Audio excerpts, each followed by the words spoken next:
नमस्कार स्टूडेंट्स,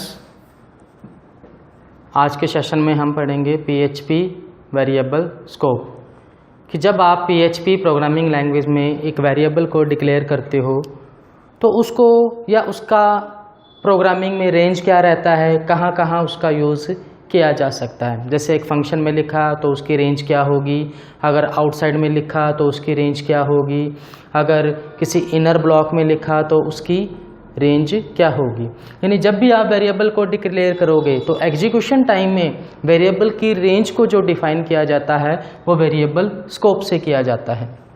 यानी अगर अपन वेरिएबल की रेंज माने या रेंज ऑफ वेरिएबल का एग्जीक्यूशन माने तो ये तीन तरह के या तीन टाइप के होते हैं। सबसे पहला जो वेरिएबल होता है वो आपका लोकल वेरिएबल होता है, दूसरा जो होता है आपका ग्लोबल वेरिएबल होता है, एंड तीसरा जो वेरिएबल होता है आपका स्कोप के अकॉर्डिंग स्टैटिक वेरिएबल होता है।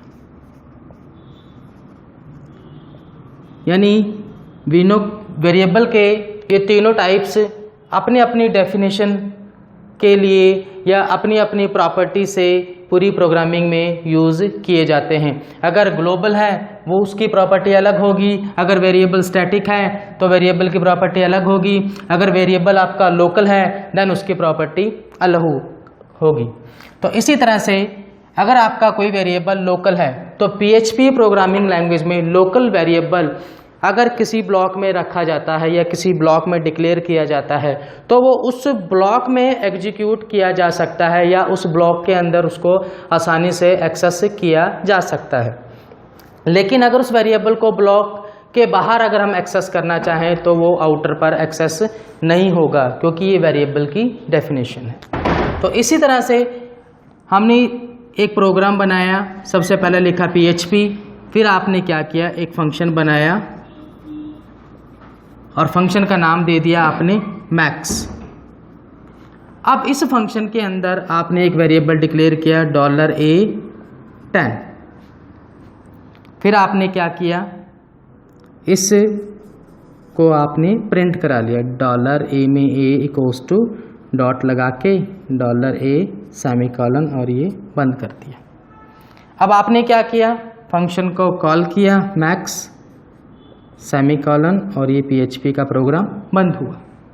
जब इसको सेव करके आप चलाओगे तो चलाने के बाद जो आपको रिजल्ट दिखाई देगा, भी आपने क्या किया, मैक्स फंक्शन को यहाँ कॉल किया, जैसे कॉल किया A में जो वैल्यू होगी यानी A इक्वल्स टू 10 आपको आउटपुट के रूप में दिखाई देगी।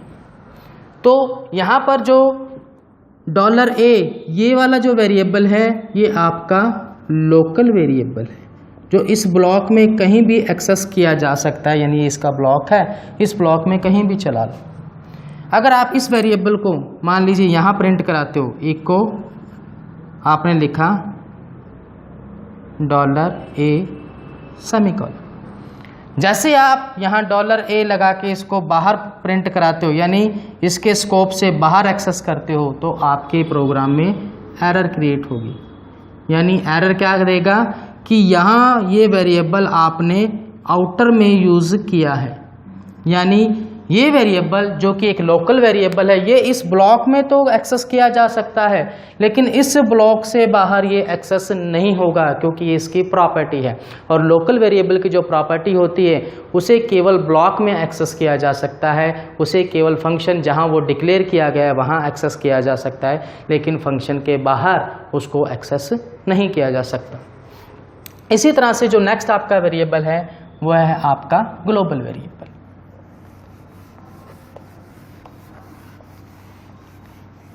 आपने क्या किया, ये आपका आ गया ग्लोबल वेरिएबल। सबसे पहले आपने क्वेश्चन मार्क लगाया PHP, यहाँ पर एक वेरिएबल डिक्लेयर कर दिया $A और यहाँ पर एक वैल्यू डाल दी आपने हैरी सेमीकोलन। उसके बाद आपने एक फंक्शन बनाया, ये फंक्शन बना, फंक्शन का नाम दे दिया आपने मैक्स। यहाँ अंदर आए अपन और यहाँ पर आपने लिखा कीवर्ड ग्लोबल, ग्लोबल के बाद $A सेमीकोलन। यहाँ लिखा इको, इको में आपने डॉलर ए को यहाँ प्रिंट करवा लिया, सेमीकोलन। यहाँ फिर आपने फंक्शन को कॉल किया, दोबारा आपने इको लिखा और यहाँ आपने डॉलर ए फिर से प्रिंट करवा लिया और ये क्वेश्चन मार्क, ये PHP। अब ग्लोबल वेरिएबल की प्रॉपर्टी है या इसकी जो शर्त है वो क्या कहती है कि ये वेरिएबल फंक्शन के आउटर में कहीं डिक्लेयर किया जाता है, यानी फंक्शन के बाहर कहीं डिक्लेयर किया जाएगा और पूरी प्रोग्रामिंग में कहीं भी आप इसका यूज़ कर सकते हो। जैसे मैंने डॉलर ए एक वेरिएबल लिया और इसको यहाँ पर मैंने ग्लोबल बना दिया। अब ये एक ग्लोबल वेरिएबल है, यानी ये वेरिएबल आपका ग्लोबल हुआ जो फंक्शन के अंदर भी यूज़ हो रहा है और फंक्शन के बाहर भी यूज़ किया जा सकता है। यानी एक पब्लिकली वेरिएबल्स होते हैं जो यूज़र फ्रेंडली होते हैं, जिनको आराम से कहीं भी आप पूरी प्रोग्रामिंग में एक्सेस कर सकते हो।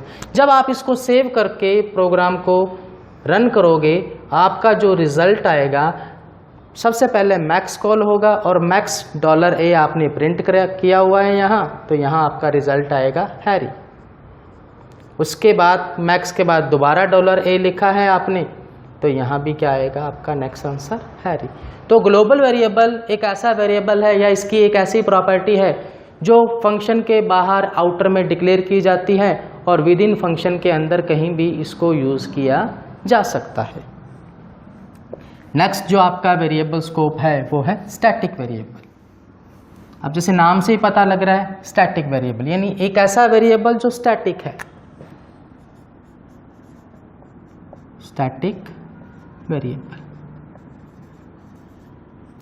अब नाम से पता लग रहा है ये वो वेरिएबल्स होते हैं जो एग्जीक्यूशन टाइम में अपनी प्रॉपर्टी डिफाइन करते हैं। यानी आपको करना क्या होगा, जब आप किसी वेरिएबल को डिक्लेयर करोगे तो उसके आगे अगर आप स्टैटिक लगा देते हो, स्टैटिक लगाने के बाद वो वेरिएबल आपका स्टैटिक वेरिएबल हो जाएगा, जिसके कारण होगा क्या कि जब आप इस प्रोग्राम को कंपाइल करोगे, कंपाइल करने के बाद उसकी ओरिजिनल वैल्यू को सेव करके रखता है और एग्जीक्यूशन टाइम में वही वैल्यू वो शो करेगा।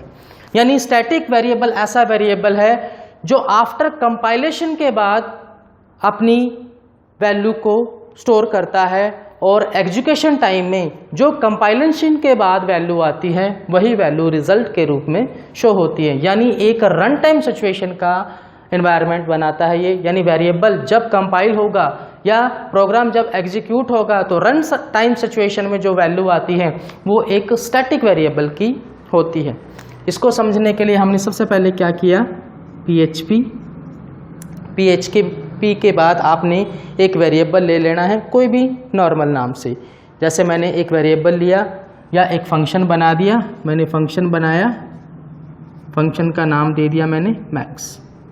इसके अंदर गए, एक वेरिएबल लिखा स्टैटिक, यहाँ पर कोई भी एक स्टैटिक वैल्यू ले लो या कोई वेरिएबल ले लो जिसमें कोई ना कोई वैल्यू डाल दो। आपने डॉलर ए में 3 डाल दिया जो कि एक स्टैटिक टाइप का है। फिर आपने क्या किया, इसमें इंक्रीमेंट कर दिया dollar A plus plus semicolon. उसके बाद चाहे तो आप फंक्शन के अंदर प्रिंट करा लो, चाहे आप फंक्शन के बाहर इसको प्रिंट करा लो। अगर मैं इसको फंक्शन के अंदर प्रिंट कराता हूँ देन उसके अकॉर्डिंग रिजल्ट आएगा। जैसे यहाँ मैंने लिखा इको ए इक्वल डबल कोट्स में डॉलर ए सेमीकोलन, यहाँ लगा दिया। उसके बाद मैंने फंक्शन को कॉल किया फर्स्ट टाइम मैक्स सेमीकोलन और ये प्रोग्राम यहाँ क्लोज कर दिया। जब इसको सेव करके मैं इसका रिज़ल्ट लूँगा, रिज़ल्ट लेने के बाद जो मेरा रिज़ल्ट आएगा, मैक्स से फंक्शन कॉल हुआ, 3 आया ए में, 1 इंक्रीमेंट हो जाएगा, कितना आया 4। यानी अब आपके पास कंपाइलेशन के बाद जो रिज़ल्ट है वो है 4, तो यहाँ जो रिज़ल्ट आएगा आपका 4 आ जाएगा। इसी तरह से अगर मैक्स को मैं फिर कॉल कर लूँ तो रिज़ल्ट क्या आएगा, 1 इंक्रीमेंट होके 5। इसी तरह से अगर मैं एक बार और कर लूँ तो आपका जो रिज़ल्ट आएगा 6, यानी हर बार कंपाइल होने के बाद एग्जीक्यूशन टाइम में ये वैल्यू चेंज करता रहेगा, क्योंकि आफ्टर कंपाइलेशन के बाद इसमें 1 का इंक्रीमेंट हो रहा है और ये इंक्रीमेंट स्टैटिक पोजीशन बनाए रखने के लिए हम क्या करते हैं, यहाँ स्टैटिक लगा देते हैं। यानी स्टैटिक एक ऐसा वेरिएबल है जो वेरिएबल में चेंज करता है आफ्टर कंपाइलेशन के बाद, और कंपाइलेशन के बाद जो उसमें चेंज आता है या जो उसमें एक्चुअल वैल्यू आती है रन टाइम सिचुएशन में, वही आपको आंसर के रूप में शो होता है। यानी PHP प्रोग्रामिंग लैंग्वेज में जो वेरिएबल का स्कोप है आपका, वो 3 टाइप्स से डिफाइन किया गया है, जैसे लोकल वेरिएबल, स्टैटिक वेरिएबल और ग्लोबल। अपनी अपनी प्रॉपर्टी के अकॉर्डिंग ये प्रोग्रामिंग में यूज़ किए जाते हैं और अपने स्कोप को डिफाइन किया या अपने स्कोप को डिफाइन करते हैं। पूरी प्रोग्रामिंग में वेरिएबल्स अपना एक स्कोप डिज़ाइन करते हैं, अपना एक स्पेस बनाते हैं, जिसके लिए वो अपना जो बिहेवियर्स हैं वो local, static and global type के लिए जाने जाते हैं। Thank you.